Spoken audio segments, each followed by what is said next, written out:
So let's talk a little bit more about the structure of it at a high level. So first, we're really chopping this up into 3 different kind of primary groups, and we'll talk about some subgroups in a second. Group number 1, of course, users. And again, as we've been talking about, there are a lot of users relative to last year. But users are obviously the kind of main target, the primary target of Jupiter, right? Because that's really where we can start to grow the pie. Those are the users who understand the value of decentralized finance. They understand the value of Jupiter's products specifically, and they're the ones who are most likely to start to join the Jupiterverse and contribute to governance meaningfully because they understand what it's all about. The second major group are stakers. We talk a lot about long-term alignment at Jupiter, and stakers are the ones who are the longest term aligned, right? They are the ones who are putting their money where their mouth is. They're taking their Jupe and they just stake it. They know there's a 30-day cooldown period. They're fine with it because they're here for the long term, want to make sure that they feel included as well so that they can get more governance power. And then finally, we're going to have a category called carrots. The real thing to understand about the carrots is that not all 700 million Jupe will be deployed on day one. It'll be something closer to 500 million. We'll leave about 200 million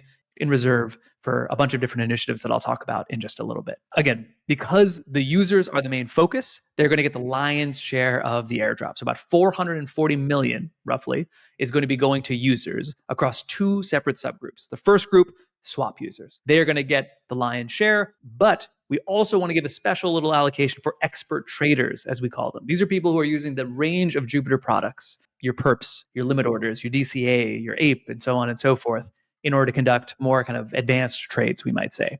These people also pay fees. They are really helpful on the feedback side. It's smaller as an absolute number of people than swap users, but they add a lot of value. So we're going to add some allocation for them as well. In addition, of course, we have the stakers, like I talked about. There'll be a few ways that we kind of give some bonuses for stakers that you'll see in a second. And then we have the carrots.